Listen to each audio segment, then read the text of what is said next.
Hello, my name is Paul Jones, author of Concerning a Nation and several videos on Bible prophecy. If you're new to my videos and you haven't yet read my book, then you may be a little confused. After all, I've said a lot of things, some of them quite shocking as well as quite complex. Perhaps it's time to provide some overall context. Now, central to what I have to say is this timeline, which you will have seen in many of my videos. In my book, Concerning a Nation, which I began writing in 2011, I traced the beginning of the Aliyah, that is, the return of the Jews to their homeland, to May 1879. From that time on, the guardians of that process were the two English-speaking empires of Britain and the United States. Both empires have in different ways failed in their missions, and both those missions are now over. That is why you are seeing the collapse of the alliance between Israel and America under the Biden administration. It is happening now. That is also why you will see that 1879 was the zenith of Western civilization, while the times we live in are about as much of a nadir of depravity as it is possible to imagine. I've made a video on that subject too. However, there is more.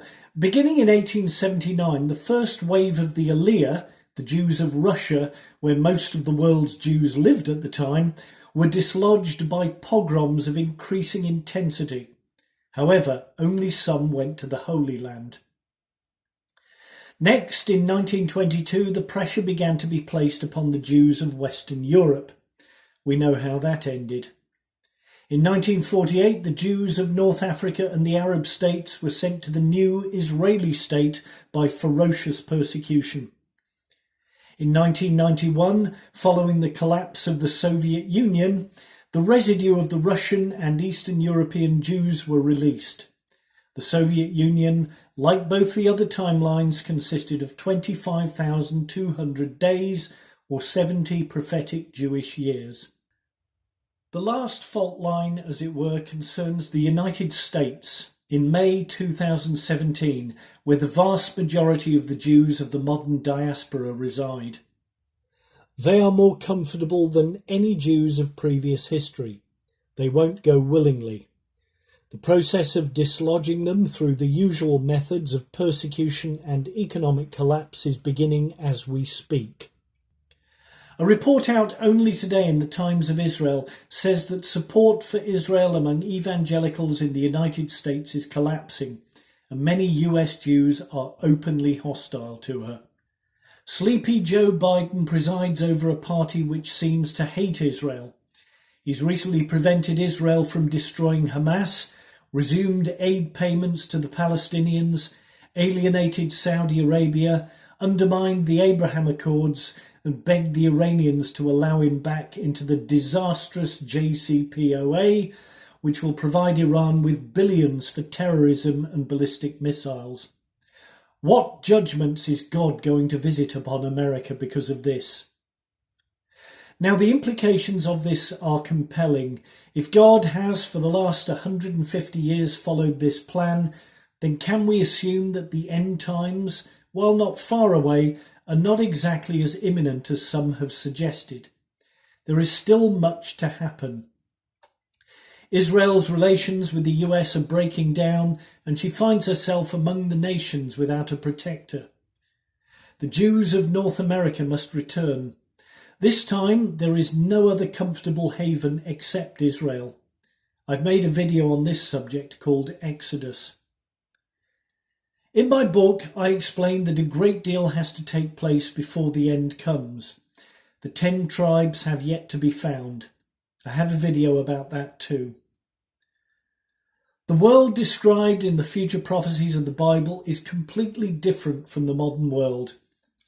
My video about technology will explain why. I also have videos which explain why the empires of Rome and the Islamic Caliphate are not the empires of the end. It is all far more complicated than we've been told by popular prophecy writers. Since the end of the Second World War and the recreation of Israel, a whole industry has erupted of prophetic writings most of them are wrong. Every time a tank moves in the Middle East, we're told that the end is nigh, but somehow the end never comes. For those who await the rise of the Antichrist in modern-day institutions, I name both the beasts of Revelation in my video of the same name. Neither exists in the world today. I also explain the meaning of treble six. These revelations are, as it were, my credentials. However, many evangelical Christians have become so tired of waiting for the imminent rapture that they have come to lose faith in it. This has led to the emergence of another strain of false prophecy called dominion theology. These people believe that instead of Christians being taken by Jesus from a wicked world, there would instead be an era of great Christian victories. Difficult as it is to believe, they imagined that a reality television star, Donald Trump, would usher in this great new era of revival. How wrong they were. A multitude of false prophets predicted an 8-year term for Trump and the revolutionary destruction of liberal society. In fact, Trump was ejected after 1 term, but this does not seem to have interrupted the flow of enthusiasm for this prophecy. Central to both these strands has been the growth of charismatic Pentecostalism, which promotes the false belief that the Holy Spirit is recreating the great miracles of the apostolic era of the 1st century. This is utter charlatanism. As I explain in my book, we are a fair way from the return of the apostolic church, and people gibbering in fake voices proves nothing except to the credulous. Now Trump brings me to my next video, the 7 presidents and 7 blasphemies. From Carter to Trump, 7 plans for dividing the Holy Land have tested God's patience. America has not understood her divine role, just as the British Empire before did not, when she prevented Jews from returning to the Middle East. Trump is a trumpet, said the false prophets. Yes, but more in the sense of the trumpets of Jericho. From Truman to Trump, 6 and 7 presidents, 13, and then the walls fall. America's role as the protector of Israel is over, and as we can see from Biden's administration, Israel is becoming too hot for politicians to handle. The special relationship is breaking apart as we speak. Did you know that 2017 was the worst year for attacks on Jews, although they're getting worse now, as well as the worst year for natural disasters? Now, if you believe that you are in the end times, then you must also believe that you are in the last church, the Laodicean church. Have a look at Revelation 3 and see why that might be a cause for worry. If you know anything about the Roman Empire, you will know that the barbarians who destroyed it had actually been living within the empire's boundaries for many years. Just as Abraham Lincoln said, the Republic will be destroyed from within. And finally, just a word about Israel, who is not without sin.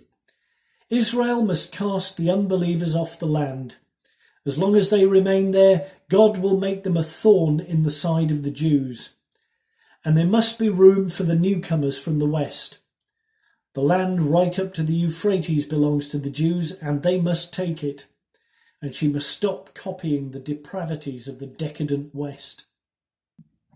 There is much, much more in my book, but this will be a useful start.